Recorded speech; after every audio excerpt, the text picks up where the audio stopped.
Programme मध्य मुकाबले में खुशामदीद। मैं हूं रबिया हसन और मेरे साथ मौजूद हैं रऊफ लासरा। और आज के प्रोग्राम में जिन टॉपिक्स को हम शामिल करेंगे उसमें सबसे पहले मखसूस नशिस्तों से मुतालिक सुप्रीम कोर्ट कल अहम फैसला सुनाएगी। कॉज लिस्ट जारी, शहबाज हुकूमत परेशानी का शिकार, पीटीआई ने बड़ी उम्मीदें लगा ली। मखसूस नशिस्तों से मुतालिक मुतवक्के फैसला क्या हो सकता है, इसके ऊपर बात करेंगे। इसके अलावा बात करेंगे सदर जरदारी के तेवर बदल गए, हुकूमत को धमकी लगा दी।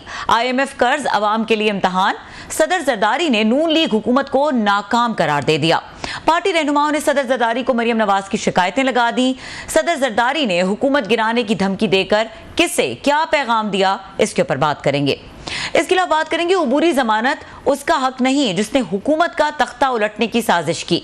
अदालत ने बानी PTI के खिलाफ सख्त फैसला दे दिया। 9 में मुकदमात में खान की उबूरी जमानतें खारिज, 9 में के मास्टरमाइंड करार। क्या खान अब लंबे अरसे के लिए जेल में है? और इसके अलावा बात करेंगे सालाना 1000 अरब रुपए पेंशन की मद में अदायगी की जाती है। कौमी असम्बली खजाना कमेटी में इंकशाफ, हुकूमत ने ज़राई आमदन पर टैक्स लगाने की तैयारियां कर ली।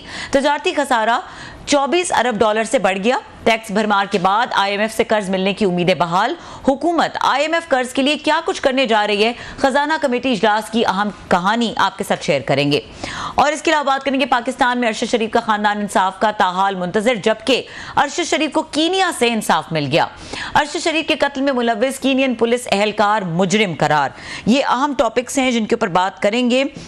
हमें ज्वाइन करें डिस्कशन के लिए सीनियर एंकर पर्सन तज्जियाकार शहजाद इकबाल साहब, उनको वेलकम करेंगे। अस्सलाम वालेकुम शहजाद इकबाल साहब। जी वालेकुम सलाम। शहजाद इकबाल साहब, बहुत शुक्रिया आपने हमारे लिए वक्त निकाला।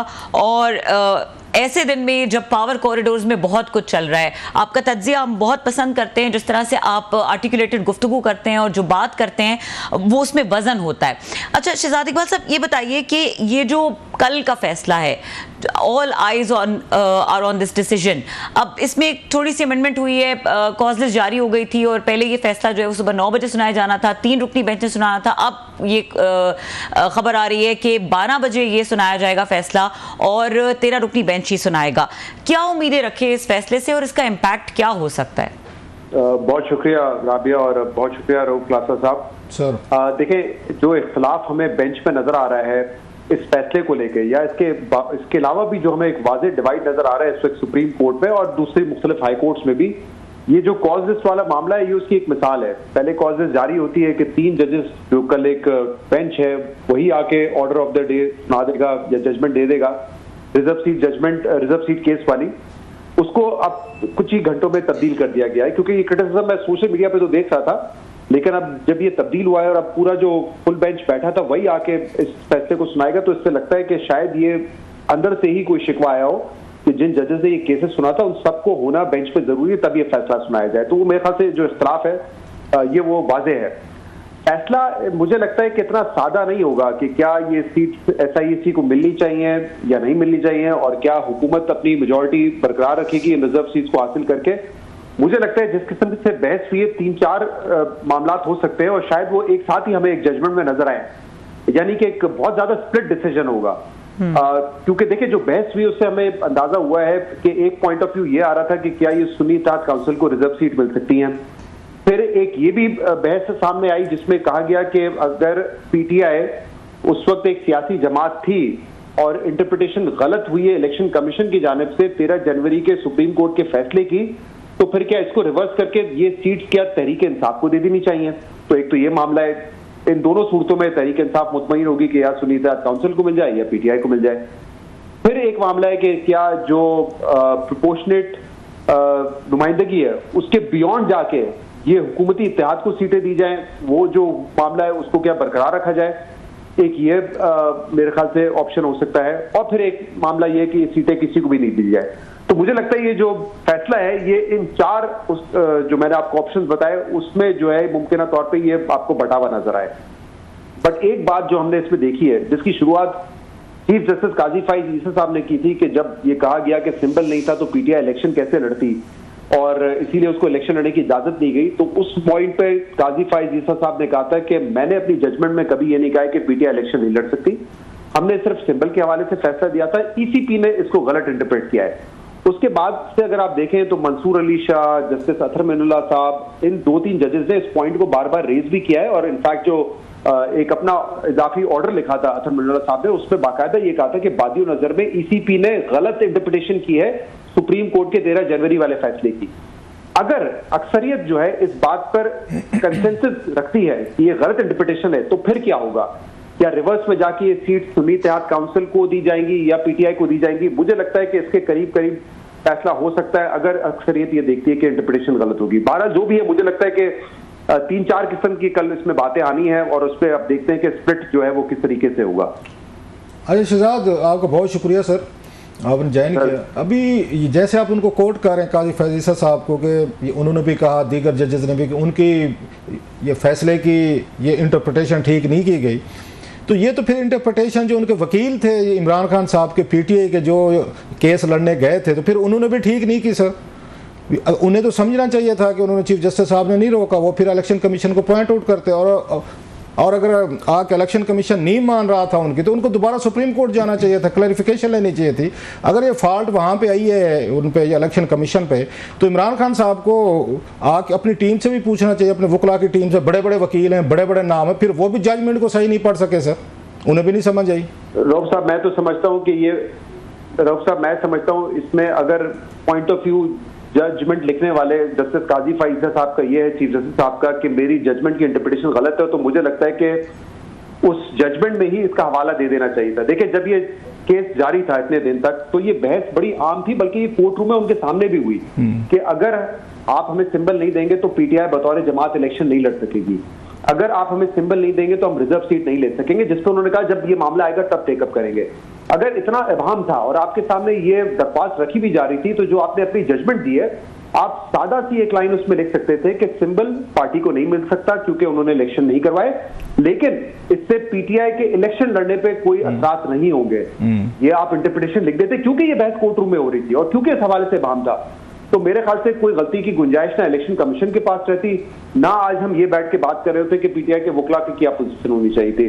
मेरे ख्याल से जो हालात थे, जिस तरीके से मामला चले, मैं इसमें या तो गलती ठहराऊंगा इलेक्शन कमीशन ऑफ पाकिस्तान की या उस जजमेंट की, जिसको खुद ही वजाहत कर देनी चाहिए थी। मुझे नहीं लगता तरीके से ये बताएं, वो दिन हमने देखा था कितना क्योटिक दिन था, कि जिसमें कभी वो जा रहे बल्लेबाज की तरफ, 11:30 बजे रात को फैसला आया। तो मुझे नहीं लगता कि इसमें इन हालात में कोई जमात या कोई वकला इतनी अच्छी राय दे सकते नहीं। अगर ये बात मान ली जाए कि उनकी काजी साहब की, और माननी पड़ेगी चीफ जस्टिस हैं जो कह रहे हैं, ठीक कह रहे होंगे, फेयर इनफ, कि जनाब कि इनके इलेक्शन लड़ने पे ये कोई पाबंदी नहीं थी, हमने तो सिर्फ सिंबल की बात की थी, तो फिर सिंबल के बगैर वो उस इलेक्शन कैसे लड़ते? कोई नया सिंबल उनको अलाट किया जाता, उनके जहन में ये है, वो अप्लाई करते हैं कि नया सिंबल मांग लें, आपको बल्ला नहीं दिया जाएगा। मतलब दैट्स वेरी कंफ्यूजिंग कि अगर आप ये कह रहे हैं कि इलेक्शन लड़ सकते थे लेकिन सिंबल पे नहीं लड़ सकते, तो कैसे लड़ते इलेक्शन सर? वो उनको आप बिल्कुल ठीक कह रहे हैं, और इसीलिए जब ये जजमेंट आई थी, मेरे ख्याल से हर किसी का यही तज्जिया था कि अब पीटीआई इलेक्शन से बाहर हो गई, और बाद में तो इसको फॉर्मलाइज भी कर दिया ईसीपी ने कि इलेक्शन नहीं लड़ सकती। लेकिन अगर काजी साहब के जहन में कोई ऐसी बात है या दूसरे जजेस के जहन में ऐसी बात है, तो वो मेरे ख्याल से इस तरीके से हो सकती है, क्योंकि देखिए बैलेट पेपर पे क्या होता है, सिंबल होता है, सिंबल हर किसी को मुख्तलिफ मिलता, एक सिंबल नहीं मिलता, वरना तो जो जजमेंट की वायलेशन हो जाती। नाम होता है, कैंडिडेट का नाम होता है, लेकिन जब पार्टी जीत जाती है इलेक्शन, तो फिर उनको आराम से पीटीआई में शमूलियत, वो पीटीआई के कहलाए जाते हैं कि एमएनए पीटीआई का है, लेकिन वो पीटीआई का जो एमएनए है या एमपी है, वो बगैर सिंबल के, यानी कि मुख्तलिफ सिंबल्स पे लड़ रहा होता है, अपने नाम के साथ लड़ रहा होता है। बट जब इलेक्शन हो जाते हैं तो हमारे सामने ये वाज़ेह होता है कि इंडिपेंडेंट नहीं, ये पीटीआई के लोग हैं। मेरे ख्याल से तो वो इस तरफ इशारा कर रहे हैं। कोई हम ये कह सकते हैं कि ये जो उन पे ये तनकीद है, ये बहुत सारी काजी साहब पे, वो इमरान खान साहब ने ओपन, अभी उन्होंने लेटर भी लिखा, अभी उन्होंने फिर दोबारा कोई नैब तरमीम में उन्होंने अपना बयान भी जमा कराया है, फिर उन्होंने एक तरह का नो कॉन्फिडेंस भी शो कर दिया काजी साहब पे, उन पे कि वो जजेस जो हैं वो ना सुने उनका केस। तो आपको लगता है उस दबाव का नतीजा है कि काजी साहब इस तरह के कमेंट्स उन्होंने दिए हैं, और आपकी दफ़ा ये बंदूक जो है ये इलेक्शन कमीशन ऑफ पाकिस्तान के कंधे पर रखी गई है कि भाई साहब उनसे पूछे, हमने तो कोई ऐसा काम नहीं किया। तो इसमें विक्टिम आपको ये इलेक्शन कमीशन ऑफ पाकिस्तान बनता लग रहा है, क्योंकि उनकी तरफ से कोई वजाहत नहीं आ रही, वो चुप है। अगर वो इम्प्लीमेंटेशन अगर कर देते इलेक्शन की, उनको इजाज़त दे देते, तो मुमकिन था फिर हुकूमत चली जाती या कोई और चला जाता, वो कहते देखें जी पटिशन में तो कहीं नहीं लिखा हुआ कि आप इनको इलेक्शन लड़ने दें। सो इससे तो ये लगता है कि इलेक्शन कमीशन ऑफ पाकिस्तान को उन्होंने थोड़ा सा वो टारगेट किया भाई कि उनकी गलती है, उन्होंने इसको मिस इंटरप्रेट किया, हमारा तो कोई कसूर नहीं है। क्लास साहब, बिल्कुल बाज़ाहिर यही नजर आ रहा है कि ये इलेक्शन कमीशन ऑफ पाकिस्तान की ही गलती के मामले पे जाएगा कि उन्होंने इंटरप्रेट ठीक नहीं किया। और जैसे मैंने कहा, ये आर्गुमेंट जो है सबसे पहले जस्टिस काजी फाइज़ी साहब ने दिया था और फिर बाकी जो ब्रदर जजेस हैं उन्होंने इसको पिकअप किया था। लेकिन ये जो दूसरी बात है ना जो अभी आपने की, ये कि काजी फाइज़ साहब उनके बेंच पे ना बैठे हैं, ये मुझे वैसे एक सियासी बयान लगता है और एक सियासी हिकमत अमली है जो तहरीक इंसाफ माजी में भी जजेस पे प्रेशर डालने के लिए करती आई है। देखिए, इतने सारे केसेस हुए, आपने कभी ऑब्जेक्शन नहीं किया। ऑब्जेक्शन अगर होना है ना तो फिर वो वकील ने करना होता है। नियाजुल्लाह नियाजी साहब जो पिछले केस में अपीयर हुए थे, उनके अलावा तो हमने नहीं देखा कि किसी ने ऑब्जेक्शन किया हो। इमरान खान साहब खुद भी 2 मरतबा पेश हुए, उन्होंने भी नहीं किया। तो अब अगर वो कह रहे हैं कि एक सियासी हिकमत अमली के तौर पे इस पे डालना चाहते हैं दबाव, तो वो उनका एक सियासी फैसला होता है। लीगली देखें, अगर कोई आप कहते हैं कि किसी जज का बायस है, वो बायस जजमेंट से साबित नहीं होता। ये हम मुताबिक मरतबा सुन चुके हैं, या तो कोई रिश्तेदारी हो या तो कोई कॉन्फ्लिक्ट ऑफ इंटरेस्ट हो। जजेस कहते हैं कि अगर कोई ऐसा मामला है तो फिर हमें बताएं, फिर हम ये फैसला करेंगे कि हम इस बेंच पे बैठे या ना बैठे। महज कानूनी टर्म्स में तो यही देखा है क्लासरा साहब कि महज जजमेंट किसी के खिलाफ देना किसी का बायस नहीं साबित करती है। अगर काजी साहब किसी के रिलेटिव होते हैं, चीफ जस्टिस साहब या चीफ जस्टिस साहब में जो है कोई और उनका कॉन्फ्लिक्ट होता, तो फिर मेरे ख्याल से कानूनी तौर पे ये उनका एतराज जो है वो वजन रखता। लेकिन महज ये कह देना क्योंकि मुख्तलिफ बेंचेस पे वो हमारे साथ बैठे हुए हैं या मुख्तलिफ फैसले उन्होंने हमारे खिलाफ दिए, इससे बायस साबित नहीं होता। और दूसरे जो ये आर्ग्यूमेंट आता है तहरीक इंसाफ की तरफ से बेंचेस फॉर्म करने का, देखिए वो बेंचेस अब एक कमेटी फॉर्म कर रही है, तो या तो आप कमेटी को तनकीद का निशाना बनाएं और सिंगल आउट ना करें, क्योंकि अब वो मामला तो नहीं है कि मास्टर ऑफ द रोस्टर होगा चीफ जस्टिस और वो फैसले कर रहा होगा। अब एक कमेटी वो फैसला करती है। अगर वो 2-1 की अक्सरियत से हो रहे हैं तो फिर एटलीस्ट 2 जजेस जो है आपकी नजर में जिम्मेदार होंगे। पर्दे वाहिद तो अब ये फैसले नहीं कर रहा है। तो यहाँ पे मुझे लगता है कि उनका एक माजी राय वो रेफरेंस लेकर आए और फिर काजी फाइज साहब का, चीफ जस्टिस साहब का जो फैसला था सिंबल वाला, उस वजह से मेरे ख्याल से तहरीक इंसाफ ये जो है बताने की कोशिश करी कि एक बायस से जो मेरे ख्याल से लीगली एक वीक आर्गूमेंट बनेगा। अच्छा, मैं coming back to the point जो आप लोग इससे पहले डिस्कस, जो इसका पहला हिस्सा आपने जवाब दिया शहजाद इकबाल साहब, कि जब पार्टी को ही कलअदम करार दे दिया गया, जब उसका स्ट्रक्चर ही नहीं है, जब उसका कोई सदर ही नहीं है, तो वो किस हैसियत में इलेक्शन लड़ सकती थी? सिर्फ एक सिंबल की तो बात ही नहीं थी। जी, ये आपका बड़ा वैलिड पॉइंट है, इसलिए मैंने कहा कि इस तरह के आर्गुमेंट समाअत के दौरान भी हुए हैं, तो वकला ने इस पॉइंट को नहीं उठाया जब ये हियरिंग हो रही थी चीफ जस्टिस के सामने कि किस तरीके से पार्टी इलेक्शन के लिए एलिजिबल थी? जी बिल्कुल, और इसीलिए मैं कह रहा हूं कि जब ये फैसला आया था तो उस वक्त तो बजाय ही लग रहा था कि अब पीटीआई इलेक्शन नहीं लड़ सकेगी, और सबके सामने ये भी था कि इलेक्शन कमीशन ऑफ पाकिस्तान के पास गए कि हम इलेक्शन कमिश्नर, ये 11:30 बजे फैसला है, इलेक्शन कमिश्नर ने 12 बजे सिंबल अलॉट कर दिए, बल्कि 12 बजे तो ऑफिशियली किए थे, ये तो उससे पहले ही उन्होंने शाम को ही बता दिया था कि पीटीआई के किस रहनुमा के पास क्या सिंबल होगा, यानी वो अपना जहन बना चुके थे उसी वक्त। तो ये अब एक जो बात सुप्रीम कोर्ट के जजेस की जानिब से की जा रही है कि इंटरप्रिटेशन गलत हुई थी और बाकायदा उस फैसले की अभी अपील बाकी है। तो ये बड़ा इंटरेस्टिंग होगा कि इस हवाले से क्या उनकी ऑब्जर्वेशन आती हैं या क्या उनकी जजमेंट आती है। ऑब्जर्वेशन तो बहरहाल वो दे चुके हैं, एज आई सेड अतमिनुल्लाह साहब ने तो लिख भी दिया है कि बादी नजर में गलत इंटरप्रेट किया गया है, क्योंकि जिन जज साहब की वो जजमेंट है वो खुद कह रहे हैं कि मैंने तो ये कभी कहा ही नहीं था कि इलेक्शन ना लड़े, लेकिन हाँ जब पार्टी का सदर नहीं है, पार्टी का सेक्रेटरी जनरल नहीं है, तो फैसले कौन करेगा। बहरहाल देखिए, ये तो सारी आप आफ्टर थॉट्स है ना, 11:30 बजे जब फैसला है और 12 बजे तक सिंबल अलॉट करने का टाइम हो, तो एक आधे घंटे में एक पार्टी क्या फैसला कर सकती है।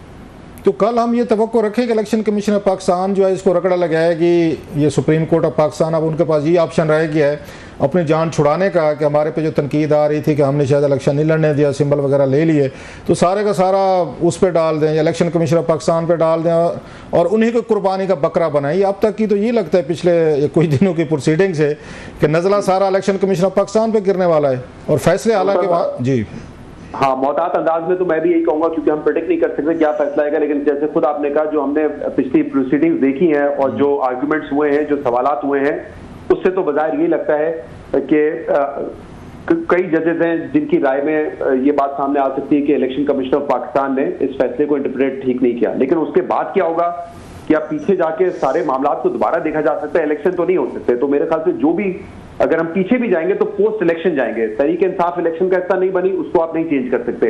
लेकिन क्या जजेस इस हद तक जाएंगे कि ठीक है गलत इंटरप्रिटेशन की वजह से पीटीआई में शामिल होने का इनको मौका नहीं मिला, लिहाजा ये इंडिपेंडेंट जो है अब इनको मौका दिया जाए कि ये पीटीआई में शामिल हो, क्योंकि बहरहाल पीटीआई एक सियासी जमात थी क्या ये फैसला आएगा या ये फैसला आएगा कि नहीं, सुन्नी इत्तेहाद काउंसिल में अगर इन्होंने अब शमूलियत इख्तियार कर ली तो वहां सीटें दी जाएं, या इन दोनों जमातों को नहीं मिल सकती। मेरे ख्याल से चंद घंटे ही रह गए, 12-14 घंटे देख लेते हैं। अच्छा, ये भी मुमकिन है क्योंकि ये जो मेन इस पे बहस हो रही थी कि कॉन्स्टिट्यूशनल ये प्रोविजंस हैं कि नहीं है सीटें देने की, कि उन पार्टीज को जिनके पास वोट नहीं था आप उनको कैसे दे दिए, नंबर 1। दूसरा, जिनकी सीटें थी वो इलेक्शन नहीं लड़े तो उनको भी नहीं मिली, वोट पड़ गया, ठीक है। तो तीसरा फिर ऑप्शन ये हो सकता है कि वो इसको ये पार्लियामेंट को भेजें कि भाई साहब इस मामले को आप खुद देखें, क्योंकि इसमें कोई कानून नहीं है, कोई लॉ नहीं है, क्लैरिटी नहीं है, तो आप इस पर कानून बना सकते हैं या कोई नया बिल ला सकते हैं, इसको कैसे सेटल करेंगे। एक ऑप्शन इनके पास सेफ रूट तो ये भी हो सकता है कि जान छुड़ाने के लिए इतना बड़ा मैस क्रिएट हो गया है कि वो उसमें अगर उनके एंड पे गलती है, इलेक्शन कमीशन के एंड पे है, किसकी इंटरप्रिटेशन की गलती है, तो मेरा ख्याल बेस्ट वे तो ये हो सकता है इनके लिए कि पार्लियामेंट को भेज दें कि भाई साहब आप देखें कि इसमें तो कानून ही मौजूद नहीं, हम फैसला कैसे करें। जी क्लासा साहब, आपने मेरे ख्याल से बड़ी इंपॉर्टेंट बात की, क्योंकि चीफ जस्टिस काजी फाइज ईसा साहब की एक राय बार बार हमारे सामने आती रहती है कि कानून बनाना हमारा काम नहीं है, ये पार्लियामेंट का काम है। और बियॉन्ड जो हमारे सामने एक लिटरल मीनिंग मौजूद है उस कॉन्स्टिट्यूशन का, उस आर्टिकल का, उसको हम जाके इंटरप्रेट नहीं कर सकते। तो ये बहुत हद तक मुमकिन है। और हमने पहले देखा है, जैसे मिसाल के तौर पे 2019 में जब जनरल बाजवा साहब की एक्सटेंशन का मामला था, तो उस वक्त भी पार्लियामेंट को 6 महीने का वक्त दे दिया था, या 3 या 6 महीने का, कि आप कानून साजी करके इसको वेट करवा लें। फिलहाल हम इस एक्सटेंशन को नहीं रोकते, लेकिन आप जब तक लॉ नहीं था उस वक्त भी कोई कानून नहीं था, उस वक्त भी कोई कानून नहीं था जिस जी बिल्कुल, कानून बाद में बना था, बाद में बना और एक्सटेंशन पहले हो गई। अच्छा सर, ज़रा थोड़ा सा इस पे आते हैं, अगर मूव करते हैं सर, ये जो वहाँ पे इसकी अगर इमरान खान साहब की अबूरी ज़मानतों के हवाले से बड़ा सख्त ये फैसला है जो रिजेक्ट की गई हैं, उनको आप कैसे देखते हैं? क्योंकि अब तक तो रिलीफ मिल रहा था खान साहब को बहुत सारा अदालतों से इधर उधर, ये जो उन्होंने इनको 9 मई के हवाले से उन्होंने इन पे बहुत सारी सख्त रिजर्वेशन क्यों लिखी हैं या ऑब्जर्वेशन दी हैं, उनको कैसे देखते हैं आप? मेरे लिए कोई सरप्राइज नहीं है क्लासरा साहब, और इमरान खान को जो रिलीफ मिल भी रहा है वो या तो कहीं पे सुप्रीम कोर्ट से मिल जाता है या हाई कोर्ट से मिल जाता है। इससे जो नीचे वाली अदालतें हैं वहां तो कन्विक्शन ही मिली है या फिर उनकी बेल कैंसिल होती रही है। देखिए, इसमें तो बड़ा क्लियरली ये है मामला कि हुकूमत ने एक हफ्ते पहले राना सनाउल्लाह साहब आए, दीगर शोज पर आए, उन्होंने बड़ी वाज़ेह पोजीशन दी कि हमारी कोशिश होगी कि इमरान खान ज्यादा से ज्यादा अरसा जेल में रहे, क्योंकि उस वक्त ये मामला था कि इद्दत केस में शायद उनको जमानत मिल जाएगी या इद्दत केस का जो फैसला है वो उनके हक में आ जाएगा। तो स्पेकुलेशन यही हो रही थी कि इमरान खान तो फिर बरी हो जाएंगे, बुशरा बीबी तो फिर बाहर आ जाएंगी।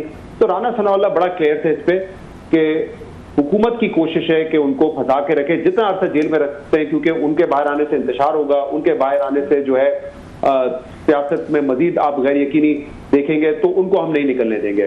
तो ये एक्सपेक्टेड था। मैं आपकी सारी बात काट रहा हूँ, आपकी मैं बात काट रहा हूँ। यूजुअली तौर पर दुनिया में, इवन पाकिस्तान में, पहली दफा देख रहे हैं कि बड़े बड़े इंपॉर्टेंट लोग जो हैं, मिनिस्टर जो हैं, वो पहले से बता देते हैं कि इमरान खान साहब या कोई भी है वो बाहर नहीं आएगा, 5 साल रहेगा, इसको नहीं आने देंगे, नया केस बना देंगे। बहुत सारे इस पे एहसन इकबाल साहब के हवाले से बात हुई, फैसल वाटर साहब ये बात कहते रहे, राना सनाउल्लाह साहब ने खुल के बात की, फवाद चौधरी साहब भी आपके प्रोग्राम में कह चुके हैं आपके वो नहीं आएगा। तो ये क्या इनको होता है? हालांकि इनको तो ये जवाब देना चाहिए, भाई साहब हमारा कोई तल्लुक नहीं, अदालतें हैं, केस है, पुलिस है, वो जाने, खान साहब जाने, अदालतें जाने। ये क्यों अपने आप को इस तरीके का वो शो करते हैं माचो स्टाइल में कि जनाब कि हम इन पे केसेस डालते रहेंगे, और इसी तरीके से केसेस वीक करते हैं और इमरान खान साहब को मौका मिलता है उनकी पार्टी का, वो कहते हैं देखें ये पॉलिटिकली मोटिवेटेड केसेस हैं, ये जानबूझ के झूठे केस बना रहे हैं मुझ पे। तो ये किसकी फेवर कर रहे होते हैं? रियासत की कर रहे होते हैं, एस्टेब्लिशमेंट की, हुकूमत की, या इमरान खान की? ये किसके साथ है ये सारे? ये इनका ओवर कॉन्फिडेंस है। ये दोनों जमातों की जब आपने बात की, जब तहरीक इंसाफ हुकूमत में थी, उनको पता था कि उस वक्त जनरल बाजवा और उस वक्त जनरल फैज की सपोर्ट उनको हासिल थी, लिहाजा उनके वज़रा आके कह देते थे कि अगला नैब का केस फलाना पे बनेगा, फलाना अरेस्ट होगा। ऐसा ही था। आज ये हुकूमत जो है एक हाइब्रिड सिस्टम में है, इनको भी पता है कि हमारे यहाँ जो अदालती निजाम है, और ये बाकायदा जो आप सवाल कर रहे हैं, ये तो सबसे बड़ा सवाल हमारे अदालती निजाम पर है कि पहले से आके प्रेडिक्शन हो जाती है कि ये शख्स बाहर नहीं आएगा, इसको हम जेल में रखेंगे। पहले से प्रेडिक्शन हो जाती है कि सिंबल रहेगा या नहीं रहेगा। मतलब फैसल वाड़ा साहब की आपने बात की, उन्होंने तो कोई 6-8 महीने पहले बता दिया था कि क्या होने जा रहा है। अब आपको भी पता है, मुझे भी पता है, वो नजूमी नहीं है, लेकिन वो एक बहरहाल वेल कनेक्टेड सियासी शख्सियत है। तो ये हमारे अदालती निजाम पे सबसे बड़ा सवाल है कि यहाँ पे कोई भी बैठ के ये प्रेडिक्ट कर सकता है, जब वो पावर में हो, जब ताकतवर मुक्तदरा उनके साथ हो, कि क्या रिजल्ट आने वाला है। तो मेरे ख्याल से ये बड़े अफसोस की बात है कि हमारा अदालती निजाम इस तरीके से, जैसे मैंने भी मिसाल दी, राणा साहब बड़े कॉन्फिडेंट थे कि हम नहीं बाहर आने देंगे, नहीं, राणा साहब तो उसमें भी कॉन्फिडेंट थे जी कि साड़ी गल हो गई है। याद है आपको इलेक्शन से पहले वो एक उनका मंत्रा होता था कि साड़ी गल हो गई है, तो एंकर ने आगे से पूछा कि जनाब उनसे भी वहाँ के जी उनसे भी बात हो गई है, उनसे भी डील हो गई है कि जनाब हम पावर में आ रहे हैं और नवाज शरीफ साहब वज़ीर आज़म आ रहे हैं। तो राणा साहब तो इस तरह की बातें मेरा ख्याल करते रहते हैं। अब सियासी प्रेडिक्शंस गलत नहीं, लेकिन मेरे ख्याल से जो कानूनी महाज है उनको पता है कि वो कानूनी महाज किस हद तक चलते हैं, किस तरीके से चलते हैं, उसका मेरे ख्याल से उनको अंदाजा है और उनका कॉन्फिडेंस है कि इस वक्त जाहिर सी बात है लड़ाई पाकिस्तान तहरीक इंसाफ की इमरान खान की हुकूमत से नहीं है, उनकी लड़ाई इस्टेब्लिशमेंट से। तो उनको पता है कि इस वक्त ख्वाहिशात यही कि इमरान खान बाहर ना आए, और इसीलिए हम देख रहे हैं कि अदलिया में भी एक तकसीम आपको नजर आती है और मुख्तलिफ सोसाइटी के लेवल पे भी आपको यही लोग नजर आते हैं, या तो इमरान खान के साथ हैं या खिलाफ है। यही इस वक्त जो है मामला। लेकिन देखें ना, ये अब जो आज फैसला है उसमें कई बातें जो की गई, उस पर मेरा एक सवाल है कि आज ये कहा गया ये हुकूमत का तख्ता पलटने वाले थे। 9 मई के बाद पिछले साल हमें कहा गया था कि बगावत का मामला है, तो क्या 1 साल के बाद भी कोई चार्ज फ्रेम हुआ है या अभी तक कोई चार्ज फ्रेम नहीं हुआ? क्या लाहौर हाई कोर्ट में इस वक्त यास्मीन राशिद साहिबा हैं, वहां पे उमर चीमा साहब हैं, चौधरी जाद साहब हैं, क्या उनके फ्रेम चार्ज हो गया है या नहीं हुआ है अभी तक? क्यों ये मामला आगे नहीं बढ़ रहे? क्योंकि हमें तो 1 साल से बताया जा रहा है कि इसके मास्टरमाइंड इमरान खान थे। अगर मास्टरमाइंड थे, फिर कहा जाता है कि वीडियोस भी हैं, ऑडियोज भी हैं कि किस तरीके से ये सारा प्लान हुआ, तो ये मंजर आम पे क्यों नहीं आई है? तो आपका क्या ख्याल है, ये बाई डिजाइन है, बाई डिफॉल्ट है कि उनके पड़े रहे केसेस? जनाब इतना जल्दी फैसले क्यों करें? फैसले हम कराते हैं तो उनको हाई कोर्ट से या उनको सुप्रीम कोर्ट से रिलीफ मिल जाते हैं, केसेस खत्म हो जाते हैं, लिहाजा ड्रैग करते रहे। वही आप वाली बात, निचले कोर्ट से आपके लिए आसान हो जाते हैं फैसले कराना, ऊपर आते हैं तो उनकी जमानतें हो जाती हैं, केसेस खत्म हो जाते हैं। लिहाजा ठीक है क्लास साहब, जितनी देर आप इसको रखेंगे ना उतना शक व शुबात पैदा होंगे, क्योंकि वाकई में आप और मैं यहाँ पे अब उनको इससे फर्क पड़ता है। वैसे ये हमारे पावरफुल सर्कल जो हैं फॉर दैट भी उनको इससे फर्क पड़ता है कि यहाँ शक वगैरह पैदा नहीं होना चाहिए। बात तो शकूक से आके निकल चुकी है सर। अब तो वो डैम केयर वाला एटीट्यूड है, हाँ जी हम कर रहे हैं। वो राणा साहब का और बाकी लोगों का भी तो हमने डिस्कशन किया, वो कहते हैं हाँ हम करेंगे। वो फैसल वाडा साहब तो कहते हैं टोटे मजीद टोटे होंगे पार्टी के, फलां लोग मजीद आएंगे, वो बाहर आएंगे, हम फिर डालेंगे, फिर आएंगे। वो तो अब तो वो मतलब शक शकूक से काम आगे चला गया भाईजान। साहब देखें, क्लास साहब अगर इसको सियासी तौर पे इस्तेमाल करना है फिर यही करते रहे, लेकिन आप और मेरी क्या ख्वाहिश होती है कि इस मुल्क में चीजें कानून और आइन के मुताबिक चले। जो वायलेंस हमने 9 मई को देखा वो नहीं होना चाहिए। वो किसी भी तरीके से आप और मैं उसको जस्टिफाई नहीं करेंगे, बल्कि हम कहेंगे लोगों को सजा दो। ऐसे ही है। लेकिन अगर पैमाना ये होगा कि कोई अगर पार्टी छोड़ दे तो वो बरी है, कोई अगर अपनी पार्टी बना ले वो बरी है, उससे मेरे ख्याल से जो केस है 9 मई का वो कमजोर होता है। जब आप 1 साल तक लोगों को जेल में रखें, उनके खिलाफ चार्ज फ्रेम ना कर सकें, मामला आगे ना बढ़ सके, तो फिर ये जो है इस केस को कमजोर करता है। जो कोई भी शख्स जो एक नॉर्मल माइंड का होगा वो कैसे बर्दाश्त कर सकता है कि जीएचक्यू में हमला हो रहा हो या जिना उसको जलाया जा रहा हो? ये नहीं होना चाहिए। सही बात। लेकिन जो कल्प्रिट्स है आप उनको सजा तो दें। अच्छा, जरदारी साहब यकदम वो मंजर आम पे रहे हैं। कभी उनकी तबीयत अभी कुछ दिन पहले खराब थी, फिर अब वो ठीक हो गए, माशाल्लाह उनको सेहत दे पूरी। अब उन्होंने उनको तड़ी लगा दी हुकूमत को। शायद पंजाब हुकूमत के साथ जो पावर शेयरिंग फार्मूला था, वो जो उन्होंने अपने डिप्टी कमिश्नर लगवाने हैं, अपने डीपीओ लगवाने हैं, थाना कचहरी तहसीलदार लगवाने, पीपल्स पार्टी वाले मजीद लगता ये है कि उनका सब्र का दामन जो है ना वो बिल्कुल वीक हो गया है। अब वो मजीद बर्दाश्त नहीं कर सकते कि थाना कचहरी हमारे हवाले नहीं किया जा रहा। तो अब तो उन्होंने थ्रेट करते हैं कि हम हुकूमतें गिराना बनाना जानते होते हैं। तो how do you see that sir कि जरदारी साहब को वो इतना गुस्सा क्यों आ गया एकदम? वो कहते हैं ना राशिद साहब, बस यही मामला हैं, कहीं पे अपने लोग लगाने होंगे, कहीं पे जो है वो पार्लियामेंटेरियंस के फंड का मामला है, इससे आगे की कोई बात नहीं है।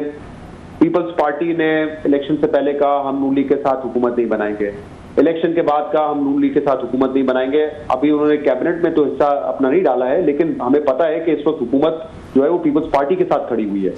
कल जरदारी साहब कह रहे थे कि जो बजट बनाया है या जो IMF की कंडीशंस पे अमल दरामद किया है वो गलत है। तो आपके पास तो मौका था इस बजट में, आपने बजट को अपोज किया। आपने कौन सी ऐसी मुस्बत तरामीम की हैं पाकिस्तान के लिए या अवाम के लिए जिसके बाद आपने उसको जाके वोट दे दिया?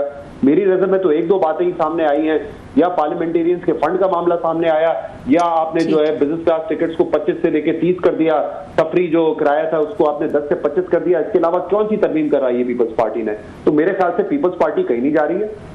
पीपल्स पार्टी ने कहा था हुकूमत का हिस्सा नहीं बनेंगे, वो इस हुकूमत के साथ है। जितना ये बजट नून लीग का है उतना ही ये बजट पीपल्स पार्टी का है, क्योंकि आपने इसको वोट दिया है। अगर आप आवाम को ये कहना चाहते हैं कि नहीं देखें हम क्योंकि काबीना में नहीं है लिहाजा ये फैसले हमारे नहीं है, लेकिन ये फैसले आप ही के हैं। सिंध का बजट भी आपने दिया है, वहां की जिम्मेदारी भी आपको लेनी पड़ेगी। और जब आप एक बजट को वोट देते हैं, that means you are with it. आज अगर बिजली के किराए बढ़ रहे हैं या बिजली की कीमत बढ़ रही है, आप पार्ट ऑफ इट है ना। उनकी नजर सर पंजाब पे है, उनकी नजर ना सिंध पे है, ना सेंटर पे है, ना दाएं बाएं लेफ्ट राइट नहीं है, उनकी नजर पंजाब में है। वो कहते हैं असल तो वहां पे मजे हैं जो उनको नहीं मिल रहे, पावर शेयरिंग नहीं हो रही उनके साथ। ये फंड वाली बात तो वो तो कह चुके हैं कि 500 बिलियन रुपीस जो है, आपको याद है मिफ्ता साहब ने और शायद खकाना भाई साहब ने कहा था कि 33% तो कमीशन है। तो कमीशन वो तो ऑलरेडी उनकी बातें हो चुकी हैं कि पैसा तो मिलेगा उनको। मेरा ख्याल है उनको थाना कचहरी के मसाइल हैं, वो पावर चाहते हैं। पंजाब के तो क्लासेस साहब 3 इश्यूज हैं। एक ये कि सुनने में आ रहा था कि सेंटर में आएंगे या नहीं आएंगे, क्योंकि सेंटर में आएंगे तो बड़ी जिम्मेदारी लेनी पड़ेगी। लेकिन पंजाब की हद तक पीपल्स पार्टी तैयार है। और हमारे शो पे खुद मुर्तजा साहब जो कि पीपल्स पार्टी के पंजाब के रहनुमा और सारे मामला को देखते हैं, वो उन्होंने तो बाकायदा इंटरेस्ट शो किया था कि पंजाब में तो हम आ जाएंगे। दूसरा मामला यही है अपॉइंटमेंट्स का है जिले के लेवल पर। और तीसरा मामला जो है वो पार्लियामेंटेरियंस के फंड्स का है। मुझे लगता है कि ये मामला हल हो या ना हो, ये प्रेशर टैक्टिक है। शायद नून लीग आके कुछ बातें मान ले, लेकिन पीपल्स पार्टी अगर ये कहती है कि हम इस पोजीशन में है, कोई हुकूमत हम गिरा देंगे, वो इस पोजीशन में बिल्कुल नहीं है इस वक्त। ठीक है, बहुत शुक्रिया शहजाद इकबाल साहब, अपनी एक्सक्लूसिव गुफ्तगू की हमसे। और यहाँ पे वक्त हुआ ब्रेक का। ब्रेक के बाद हम बात करेंगे कुछ अरशद शरीफ के हवाले से, जिस तरह से उनको कीनिया में इंसाफ मिला है और उसका थोड़ा सा कंपैरिजन करेंगे जो पाकिस्तान में उनके केसेस के साथ हुआ है। और इसके अलावा कुछ बात करेंगे जो कौमी असम्बली खजाना कमेटी है उसमें जो कुछ चीजें रिवील हुई हैं। इस ब्रेक के बाद हमारे साथ रहिए।